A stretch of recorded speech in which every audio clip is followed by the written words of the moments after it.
লম্বা চুল কিন্তু আমরা সকলেই ভালোবাসি, আর চুলের যত্নে যদি ফ্ল্যাক্সিড বা আলসিড বীজকে তোমরা এইভাবে মাখতে পারো তাহলে চুল দ্রুত লম্বা হবে, চুল পড়া বন্ধ হবে।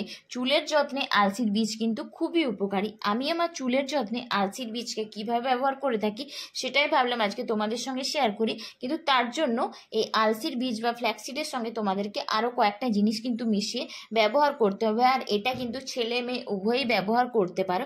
তো চলো বন্ধুরা, বেশি না কথা বলে ঝটপট করে দেখে নাও ফ্ল্যাক্সিডকে তোমরা চুলের যত্নে কিভাবে ব্যবহার করবে।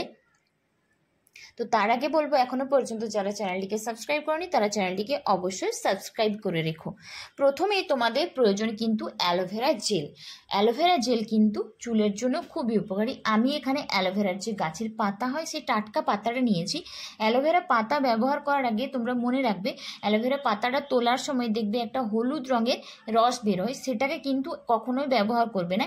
তো সেটাকে খুব ভালোভাবে ধুয়ে নেবে। তারপর আমি অ্যালোভেরার পাতাটাকে এখানে টুকরো টুকরো ভাবে কেটে নিয়েছি। তোমরা চাইলে বাজারজাত যে অ্যালোভেরা জেল হয় সেটাও নেবে। তারপর ওই টুকরোগুলো থেকে আমি এখানে অ্যালোভেরা জেলটাকে খুব পেস্ট করে নিয়ে অ্যালোভেরার থেকে একটা পরিমাণ মতো জেল নিয়ে নিয়েছি। আর এখানে এই যে ফ্ল্যাক্সিডটা দেখতে পাচ্ছ, এটাকে আমি সারা রাত্রির ধরে জলে ভিজিয়ে রেখে দিয়েছিলাম। এরপর এই ফ্ল্যাক্সিডটাকে কিন্তু তোমাদেরকে একটু ফুটিয়ে নিতে হবে। তো এখানে আমি 15 থেকে 20 মিনিট ওই ফ্ল্যাক্সিডটাকে খুব ভালোভাবে ফুটিয়ে নেব, যাতে তার থেকে একটা জেল জাতীয় জিনিস বের হয়। এই ফ্ল্যাক্সিড কিন্তু চুলের যত্নের পাশাপাশি ত্বকের জন্য খুব উপকারী। তো আমার ওখানে ফ্ল্যাক্সিডটা ওখানে ফোটানো হচ্ছে, তো ততক্ষণ আমি আমার চুলটাকে খুব ভালোভাবে আঁচড়ে নিচ্ছি যাতে চুলের মধ্যে কোনো জট না থাকে। চুল কিন্তু দুবেলা খুব ভালোভাবে আঁচড়ে নেওয়া জরুরি, তাতে কিন্তু আমাদের চুলের গোড়ার মধ্যে ব্লাড সার্কুলেশন ভালো হয় এবং নতুন চুল গজাতেও সাহায্য করে। তো আমার এখানে ফ্ল্যাক্সিডটা ফোটানো হয়ে গেছে, তোমরা দেখতে পাচ্ছ এখানে একটা জেলের মতো জিনিস বার হয়েছে। এরপর এটাকে ঠান্ডা করে নিয়ে তোমরা সেটাকে ছাঁকনির সাহায্যে ছেঁকে নেবে। তো আমি এখানে ছাঁকনির সাহায্যে ছেঁকে পরিমাণ মতো যে ফ্ল্যাক্সিডের জেলটা সেটাকে আমি বের করে নিয়েছি। তারপর এখানে এই যে অ্যালোভেরা জেলটা ছিল সেটার সঙ্গে আমি ওই ফ্ল্যাক্সিডের জেলটাকে খুব ভালোভাবে মিশিয়ে নেব।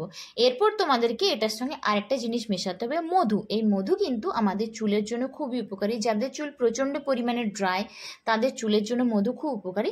তারপরে এই ফ্ল্যাক্সিড, অ্যালোভেরা জেল আর এই মধুটাকে খুব ভালোভাবে মিশিয়ে নেবে।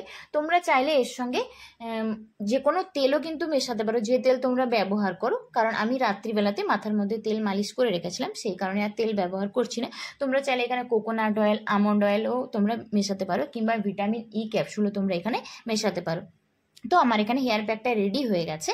এরপর আমি এটাকে আমার মাথার মধ্যে পুরো চুলে এটাকে লাগিয়ে নেব। প্রথমে আমি আমার স্ক্যাল্পে এটাকে ব্যবহার করব। তোমরা এটা সপ্তাহে 2 দিন করে ব্যবহার করো, তাহলে দেখবে চুলের মধ্যে থাকা অনেক সমস্যা কিন্তু খুব সহজে দূর হয়ে যাবে। নতুন চুল গজাবে, চুল দ্রুত লম্বা হবে, খুশকির সমস্যা দূর হবে। স্ক্যাল্পের সঙ্গে সঙ্গে তোমরা এটাকে লেন্থও ব্যবহার করো। তারপর চুলটাকে একটু হালকা হাতে ম্যাসাজ করে নিও, কারণ ম্যাসাজ করলে চুলের মধ্যে ব্লাড সার্কুলেশন ভালো হয় এবং নতুন চুল গজাতেও সাহায্য করে। তারপর এটা চুলের মধ্যে রেখে 15 থেকে 20 মিনিট রেখে দিও। তারপর তোমরা শ্যাম্পু করে নিও। তো আমার এখানে 15 থেকে 20 মিনিট রাখা হয়ে গেছে। এরপর আমি শ্যাম্পু করে নিয়েছি। তো তোমরা পার্থক্যটা বুঝতে পারছো। তোমরা এই রেমেডিটা ট্রাই করে দেখবে নিজেরাই কিন্তু রেজাল্ট পাবে। তো চলো বন্ধুরা, আজকের মতো এইটুকু। আবারও চলে আসবো নতুন কোনো ভিডিও নিয়ে।